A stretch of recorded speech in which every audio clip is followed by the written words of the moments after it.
So I'm going to show you the number one reason an entrepreneur should never go back to a 9 to 5 job. And get this, Rob kind of disagrees. So Rob, what's happening? Why should an entrepreneur not go back to a 9 to 5 job? But I think, like Randy said, I kind of disagree. And the reason I say I kind of disagree is, and we've talked about this a little bit before, right? Going back to a 9 to 5 job means you left the job because your business was doing well enough, or you left the job because your dreams were so big, right? And now you're going back. And that's where I agree. You shouldn't go back to a 9 to 5 job, but you always have to be aware when you're on this entrepreneurial journey of, is the vehicle that you're in capable of getting you the dream that you want, Hmm. right? Are you able to actually get from here to there doing what you're doing? For some of us, right? Yes, we have a business. Yes, that business may be making some money, but it may not be making the type of money that you want it to make. And no matter how much you maximize that business, it may just not be capable of doing it. Right. Randy and I talk a lot of times about, cake and bee businesses, right? Like businesses that they have a low ceiling. They have low barrier to Yes, entry, and indeed, you can sir. make decent money, right? Like if you remember back when we was in school, there was always that kid that had candy, right? You go to Sam's Club or you go to Costco, you got candy in your backpack, you can sell candy, you can make, you know, $20, $30 a day, but you were generally tapped out. You wasn't going to make a bunch more money a day unless you had other people selling for you, unless you had other people working with you, other things that you were doing. And even then, you couldn't expand even past that unless you went to other schools, right? The vehicle of I'm just going to sell and I'm just going to work harder, you was going to make maybe $100, $150 a day at most. And that's if you're not doing no schoolwork and not paying attention to nothing. You just selling candy all day. Yeah. It's important for us to realize, does the vehicle have the ability to get us there, right? A car can't get me to London no matter how amazing of a car it is. Is that accurate? A car can't get me there. I mean, I may have to take a ferry. Exactly.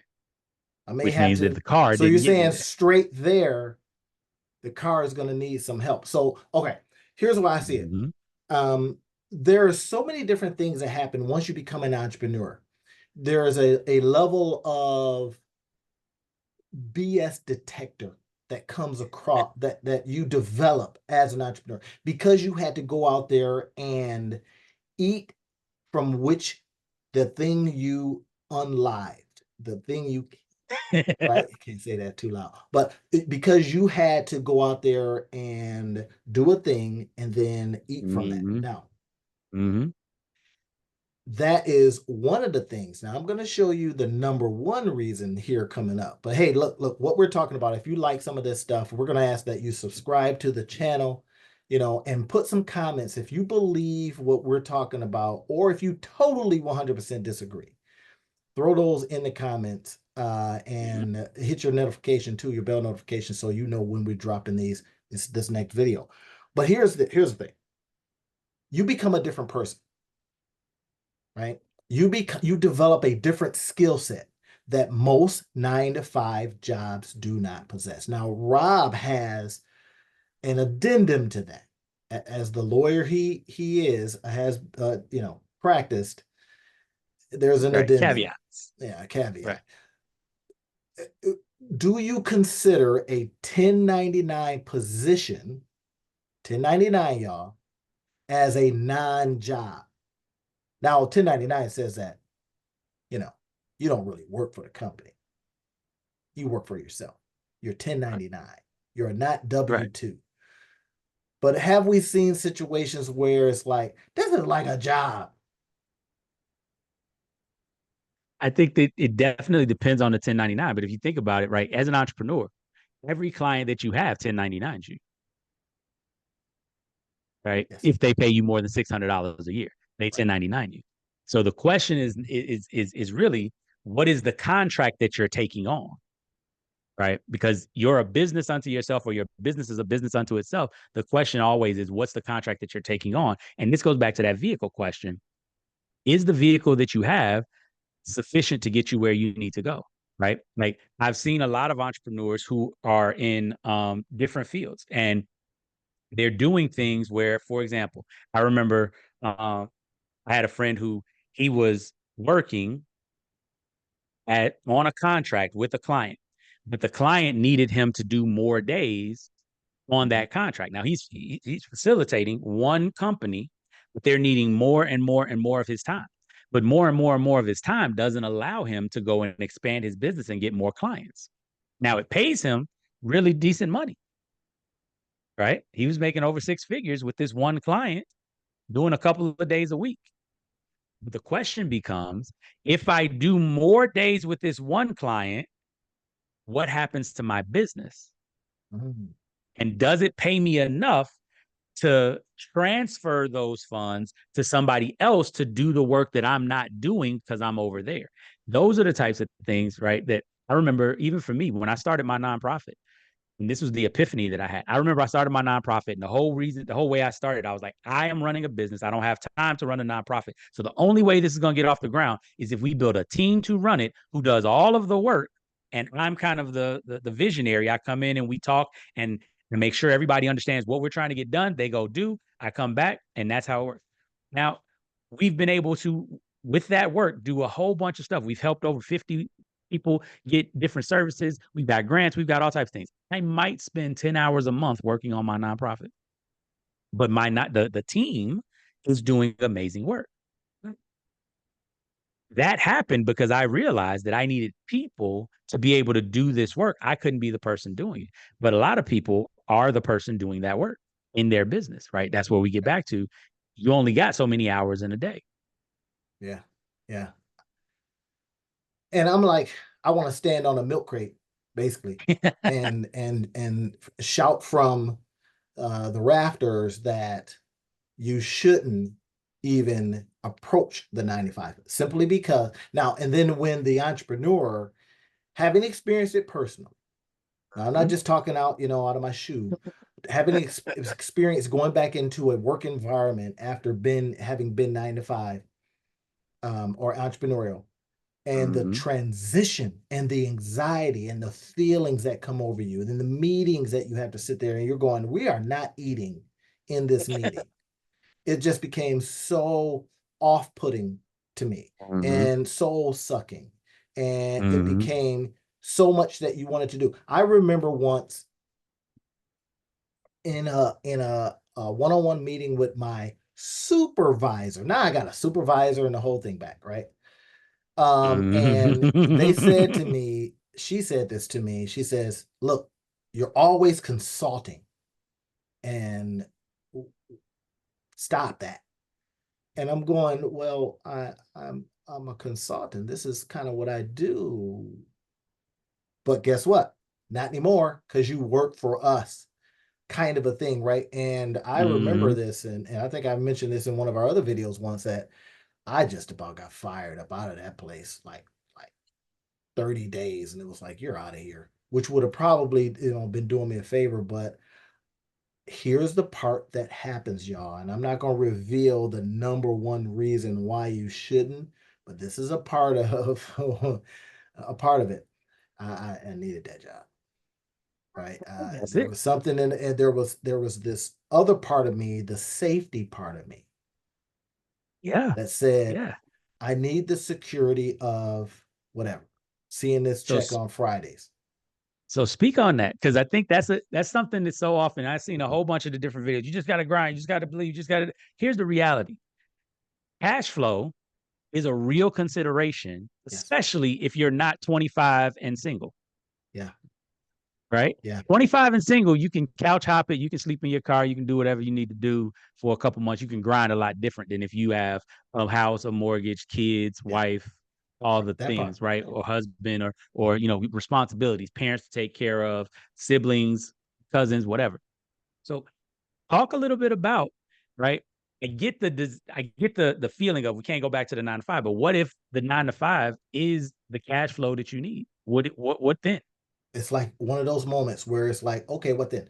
Then there's information that's telling you that the business that you've chose is not going to work. it's not working, Mhm. whatever it is, Mhm. because it Mhm. can't feed you to a particular level. And or um like the Profit First guy says is that you haven't structured it properly, Mhm. right? Mhm. Now, here's where that begins to start destabilizing and crumbling the foundation. Mhm. Is that desire, those things informing you, that's Mhm. then starts to begin to, destabilize and crumble the foundation of freedom, of doing things the way I want to, of rising when I want to, working as late as I want to, et cetera, et cetera, et cetera. And when you go back from having been entrepreneur, when you go back to the 95, having been entrepreneurial, you're carrying all that, right? And it's bringing up just a stank. You're looking over there at the bosses like, you guys, you all are trapping me again. And you start developing some unusual feelings around that. You're like, Yes. right? Yes. But there's a reality. So now you have to face the fact that Mhm. you basically didn't make it, couldn't make it, chose the wrong wall, now you've heard these, put your leg up against And the see, wrong that's the wall, that and you that's gotta the thing. face that. That's why I want to push back though, because I think that that's the here's something that happened to me. And I remember when I was first starting my full-time entrepreneurial journey, I remember all those feelings, especially the first couple months and everything. This is maybe year two Mhm. into this journey. And I had gone through not making money and being nearly bankrupt and all types of different things going on. And I remember I had all that weight on my shoulders. And until I had a coach that was an entrepreneur, had done it, had done seven figures, had done all the rest of that, and reminded me, hey, wait a minute, calm down. Your story isn't unusual. As a matter of fact, 80% of millionaires have been bankrupt or nearly bankrupt at some point in time in their life.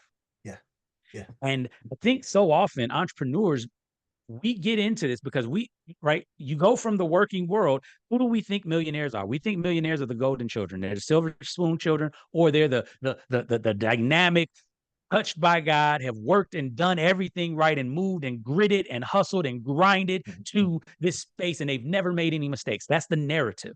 That's Mhm. the story until you When you see the actually read success. their stories. And when you read their stories, you hear about things like Damon John, who went and tried to do his first deal and actually messed it all up. So then he had to get a rideshare company and he was doing a rideshare company. And that's how he started making money. And then he got back into fashion and then FUBU happened. Right. But you hear all of these different types of stories. You hear Russell Simmons, who borrowed some money from the wrong people and done a whole bunch of different things, and then wound up finding Run DMC and rap and right. And this was his brother that he finally got into the game and the Beastie Boys and all the rest of that, and then creating Def Jam. You hear about all these stories of people failing at business one time, two times, three times, and then figuring it out. And that's who the millionaires are. Mhm. It's not the people, right? And even when you listen to the stories like Michael Dell, everybody thinks, oh, he was the college whiz kid, and he had been running businesses since he was in high school, So you're and some saying of he them had have been experience. successful. He had reps. Exactly. He had reps. He had time in, and that's what most people don't hear. I loved Malcolm Gladwell's book Outliers because it pulled the veil back on a lot of this stuff. A lot of this stuff that seems like hand of God.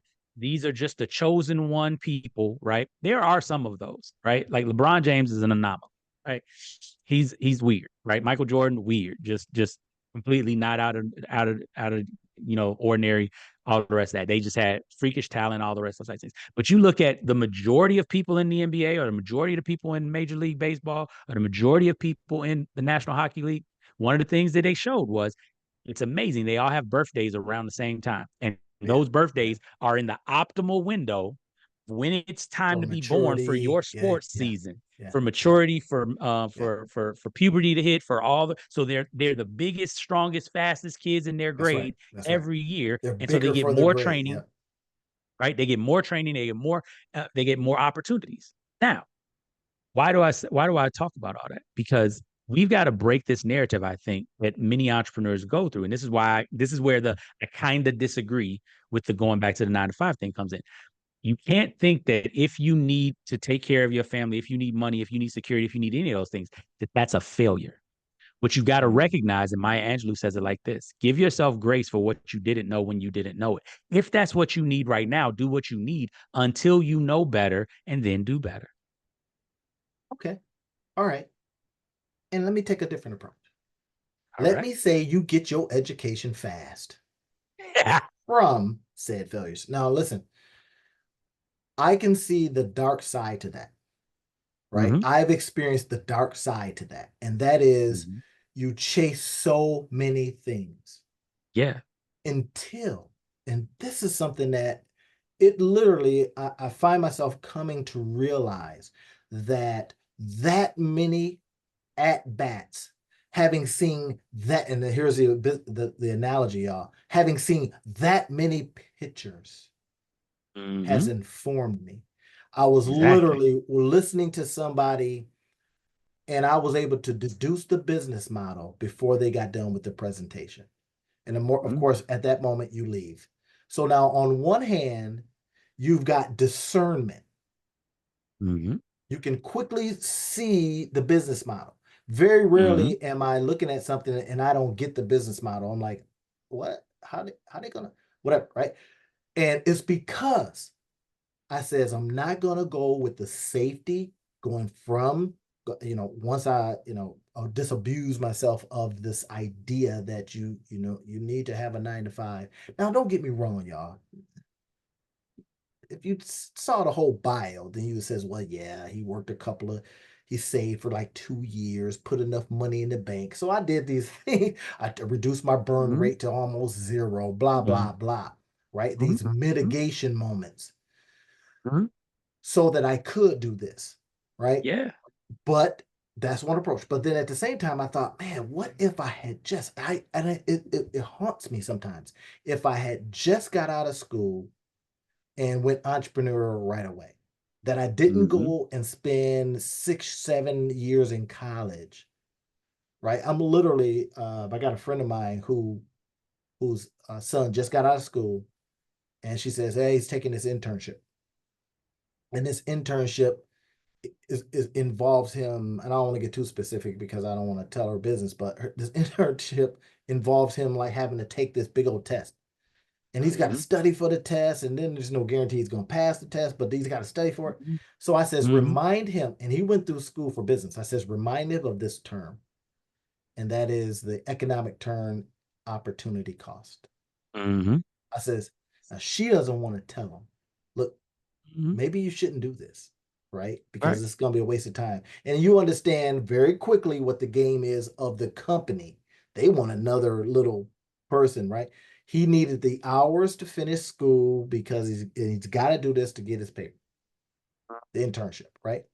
So I say, imagine this. He's doing something he loves. He's getting the hours he loves. He's getting the reps in. He's got to go over here. He hates all the studying he's got to do because he just got out of school, right? Mm-hmm. So, and I'm like, man, and they're trying to groom him to work for them, period. Mm-hmm. Mm-hmm.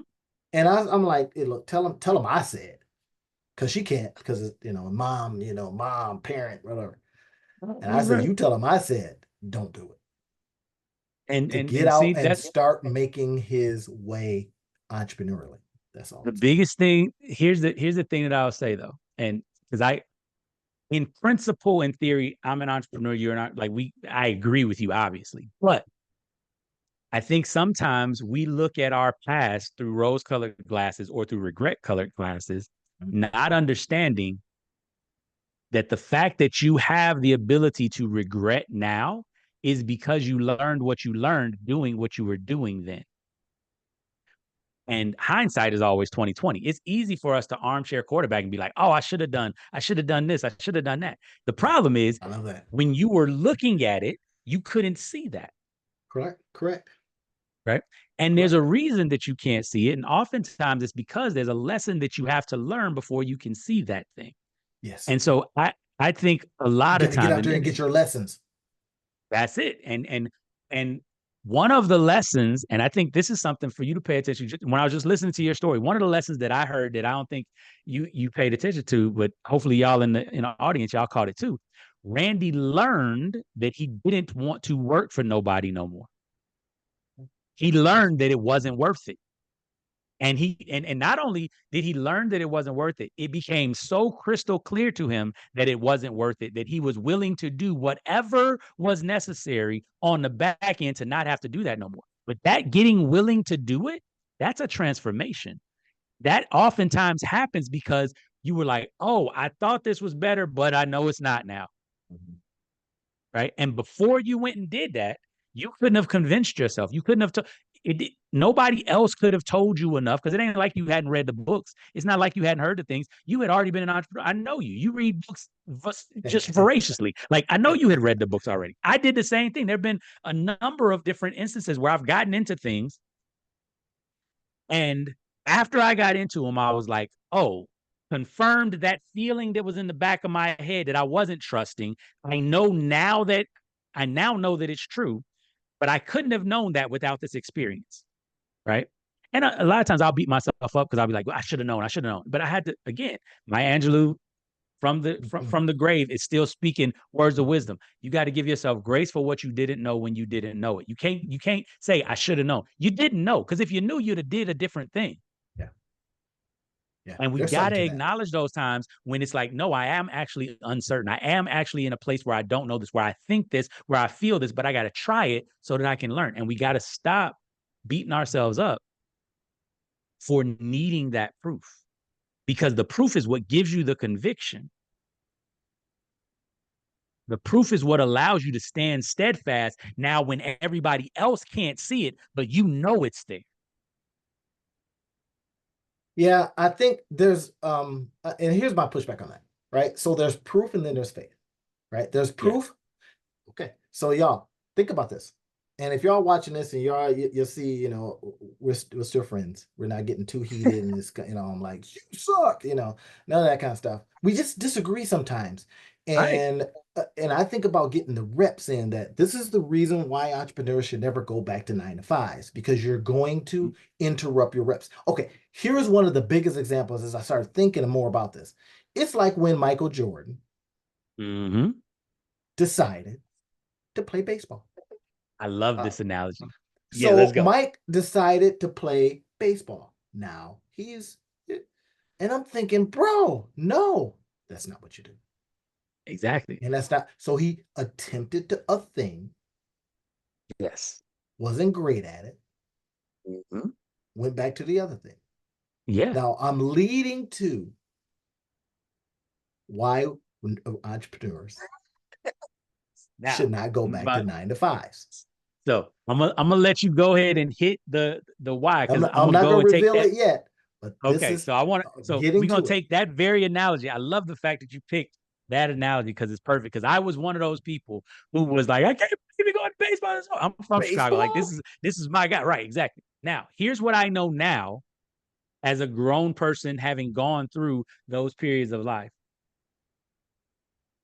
When Michael Jordan finished the 1993 season, when his father died and he had accomplished everything he wanted to accomplish. He had been a 2-time Olympic champion. He had been a 3-time NBA champion. He had been scoring champ. He had been defensive player of the year, MVP. He had won every award and done everything in basketball. He was soundly regarded as the greatest basketball player to have ever lived in 1994 when he decided to retire. He literally had nothing more to prove with basketball. He was done. It didn't challenge him. He had no passion for it. It was gone. And he was going through a grieving period with his father. At that moment, him continuing with basketball, he would not have actually been himself. He would not have actually been Michael Jordan. He would not have been giving it his all. He wouldn't have been doing it. He knew that. And he's like, I ain't about to be out there looking like boo-boo the fool. That's not what's going to happen. So he went away to figure out who he was now that his dad was gone. It was information that he did not have in that moment. That's why he retired. Now, here's the key thing. Yes, he went and played baseball, and yes, he was not great at baseball. He was a phenomenal athlete, not a great baseball player, right? But he was a decent baseball player. Like he was better than me. So, but he went and played baseball. But here's what that year and a half of playing baseball taught him. It taught him what he loved about team sports and what he loved about sports and who he was without his father. And it taught him that at a level where he didn't have to perform at Michael Jordan level. It helped him remember that at a level where he could just be instead of having to be the best. Yes. And now here's the kicker. What it allowed him to do was to come back and be Michael Jordan again and three-peat again. To be the only team in NBA history to three-peat, have a break and three-peat, right? Now, of course, Boston did 8 in a row, so there's that. But, right, they're the only team that three-peated and three-peated, right? Here's the thing, and he's soundly regarded as one of the greatest basketball, if not the greatest. He's my greatest. Some people like to talk about LeBron. I like LeBron. He's always going to be number 2 to me. That's just me, right? Yeah, but nonetheless, right. But he cemented his legacy. But more importantly, for him, he knew that coming back to basketball was the thing, and he went to be great. And not only was he great, they had the greatest team, arguably one of the greatest teams in NBA history, the greatest record in NBA history. They went 72-10 in the regular season, and they darn near swept the playoffs. Yeah. This could easily be, and this what made me think about that is that there's parallels within what he did as I don't have to worry about the pressure anymore. Let's go ahead and transpose that on top of, well, going to get a job. I don't have to worry about whether the paycheck's coming. Okay. Right. While I'm figuring out this While I'm figuring uncertainty, some other I stuff think out, that right? so much what happens is people push past the uncertainty that we experience as entrepreneurs. Yes, there needs to be faith, but sometimes, even in the midst of that faith, there's a ton of uncertainty because everything we're doing is built off of faith. Like entrepreneurs are literally creating something that does not exist. Correct. And we've got to give ourselves grace that sometimes it's hard to maintain seeing something that doesn't exist for all of that time while nobody else sees it. Yeah. And not every I'm finding not every entrepreneur can deal with that uncertainty, right? And now let's go ahead and I want to share why. Not yet. Here's what it starts leading to, right? Uncertainty, as Nassim Taleb talked about, also makes you anti-fragile because you get better, stronger. Now, of course, I mean, if you're a pottery, then you could break to pieces. You know, that's the whole you could thing. shatter, and then That's the whole you're thing. out of Yeah, the game. And I always say that exactly. as long as you stay above ground, right, you don't die, you don't unlive, become unliving, Right. then you can you got a shot. Yeah. Literally, you got a shot. Yes. So Michael Jordan could have made 7 if he had maintained the consistency. I don't know, right? Could Maybe have, he says or he could have never I gotten, needed the break. I or he needed could the have gotten break. no more. Who knows? But That's the key. given the fact that he was a superstar and he was on a trajectory. Now, imagine if those other things had not happened. Dad never got killed. Da da da da, or never died. Da da da. All these different things, right? So then it may have been like, we got 8. Yeah. Yeah. Who It could have been. knows? It could have been the next Because Boston Dynasty. Yeah. Kobe got 6, and he didn't a 5. 5, and he didn't take time to sing. So He didn't take time off, but he took time in between. okay, there Right. was time in between. Right. But But he here's the didn't. He thing. didn't. He didn't go play no baseball and start a I agree pool with you. But league. but hear what you just said. Kobe got 5 and he played 20 years straight. Mike got 6 and he only played 14 and he had a 2-year gap in between. Okay, I mean, listen. Again, it's my personal belief that Yeah. that entrepreneurs should never go back to the 9 to 5 because the person you are is not going. I'm gonna start now giving you the tips. The Yeah, person yeah, you have become is not going to fit into that organization. I agree. All right, that's the not the number one reason, but that's another reason. The I agree. organization is not going to give you, it's not going to give you what you need. It's not going to give you flexibility. It's not going to give you time, blah, blah, all these different things. Yeah, So yeah, you're I going to can agree be with that. in a perpetual state of dissatisfaction. And you're going to always, in my opinion, be on the cusp Mm. of getting fired because entrepreneurs smell different. Yeah, We're yeah, different. You see yeah. No, things I agree. differently, and you want to, personal experience. You want to leave meetings because they're not going anywhere, right? You want to consult with everybody because you see the problems, and you go, "Hey, can't we just do this and that? Can't we just, you want to marshal in the resources when you are now a resource, Yeah. and you're going, wait a You minute, have to this be this very is much something's more wrong about this." diminished. You have to be diminished if you're going there. Think here's what I hear you saying. I think I agree with you. In order to go back into a 95, there's a different to go back into a 9 to 5, there's a different sacrifice that you're making. Yes, Yeah. And that sacrifice is the sacrifice of your freedom, the sacrifice of your of full expression of yes. yourself as an entrepreneur. And so be very I would say it in this way. I would say beware of the cost of going back to a 95 a 9 to 5. And we can't Be, look. The cost is great, and we were yeah. talking off camera about the opportunity costs of Mm-hmm. doing one action over another. This is why I love the econ so much, is that I used to think econ was about money, but it was about choices. And there's a suggestion within economics that says one choice is a cost. What Mm-hmm. is the cost, and can you a mitigate the cost and or at least factor them in? Exactly. And the cost of an entrepreneur going back to a 9 to 5 job is that a again your soul starts getting sucked out, you become diminished as Rob talked about, right? And there's a host of other factors, but the number one reason I want to jump into it, number one reason,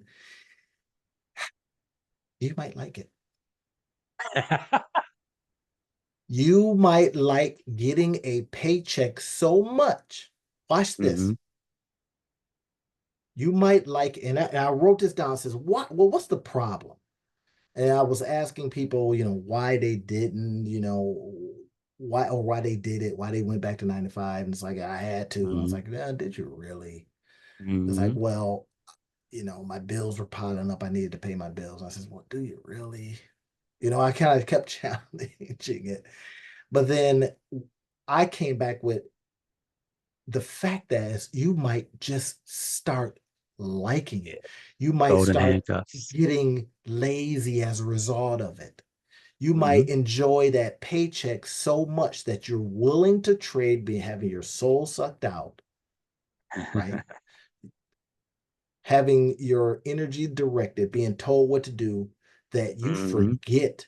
If you were a lion in the zoo, you forget how to hunt because guess what? They're feeding you. You forget how to hunt. And get Yeah, this, yeah.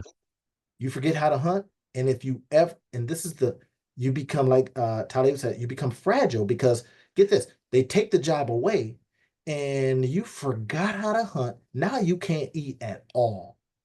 Mm-hmm. You Yeah, can't eat at all.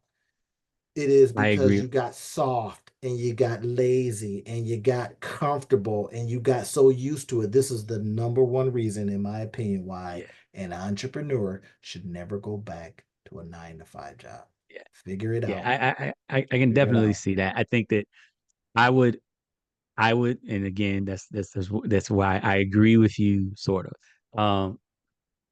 I think that if we are going to live in the tyranny of the or, if you are either entrepreneurial or you are comfortable in a 9 to 5 job, that is a dangerous choice. I agree with you. Yes. I And would that's the position push I'm people. coming from. Exactly. I would push people to pursue the both and here's the veil that I'm hoping that we can tear down in this conversation. So many people believe that the Tyler Perrys of the world, the Richard Bransons of the world, the Tony Robbins of the world, the Dean Graciosis of the world, the Grant Cardones of the world.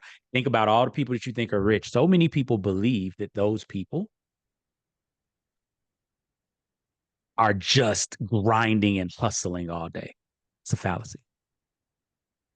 The reality is what those people do is they grind and they hustle and they secure the bag, as the young people say, right? And in doing so, they then set themselves up to have a floor. So now I've got investments that are taking care of my bills. I'm out of the rat race, if you would, which allows me to then spend a year building a business. And then that business starts to make money and it then pays for the money and the time that I put into it. And then it starts adding to the bag, which now I get to live a different standard of living a year later. And then I go and spend another year building another business. And then I do 2 and 3 and 4. And now Tony Robbins runs over 100 businesses. Richard Branson runs over 400 businesses. And those businesses are just constantly securing the bag and putting more into the coffers because his standard of living can't surpass what the businesses that he owns or that they own are doing. When you're at the beginning stage, which is where we're talking about, right? Yeah. The Yeah. I small love the business, Richard small to Brandon medium business, Branson approach. right? Yes. When we're looking at I don't small think he's business, ever the worked thing for that you anybody. See?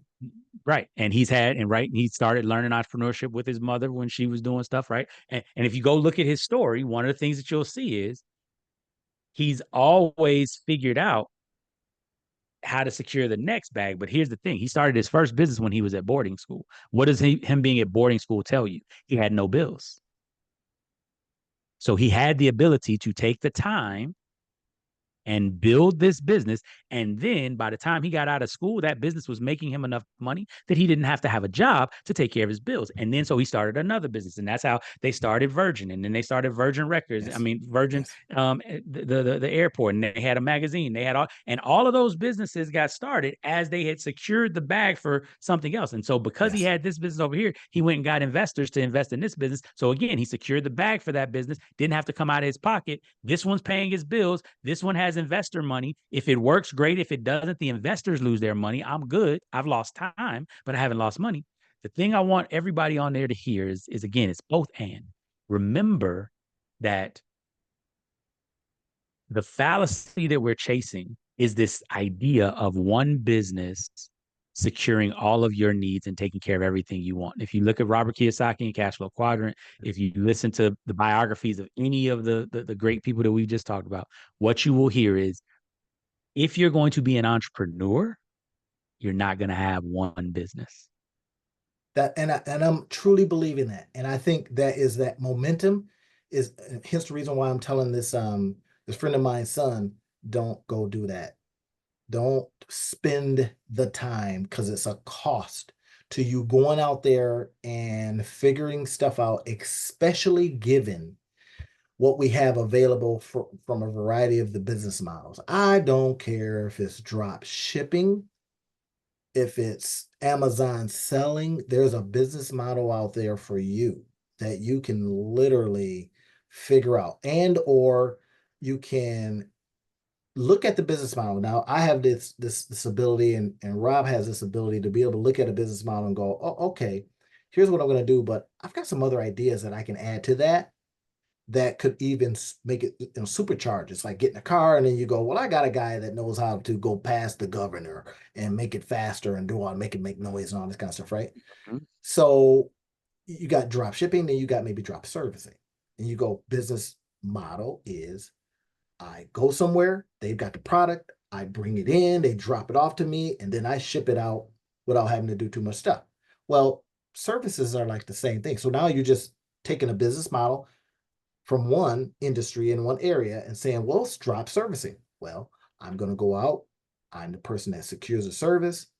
Somebody drops me, a couple of bucks, and then I go find somebody to do the thing, drop servicing. So you start thinking there's so many business models that if you just take the time to get the reps in, and I use that pitching analogy, you see so many pitchers that you go, oh, they just threw a fastball and you know how to adjust. They threw a knuckleball. I get it. Oh, their fastball is better. But I got it because I've seen it so many times. Versus, yeah, I think I'm gonna play softball for a while. It's kind of the same, but not really. Right. And then I think if you just stay in a momentous way and not break up that time by going back and trying to, after you've been entrepreneurial, it's a disaster waiting to happen. It's unsatisfaction waiting to happen. And that's the number one reason why you should not, as an entrepreneur, go get a 9 to 5 job, because you just might like it and you just get lazy and then you become, mediocre and So let ordinary. us know Just in the saying. comments what you think. You agree with Randy? You agree with me? The both and or the zero, total focus model? Which one do you think you need to be? Let us hear in the comments which one, or do you think both of us are wrong? You think there's another way? We love to hear from you in the comments. Let us know what you That's think it. about the Two Business Guys Mastermind. All right, y'all. We'll see you in the next video.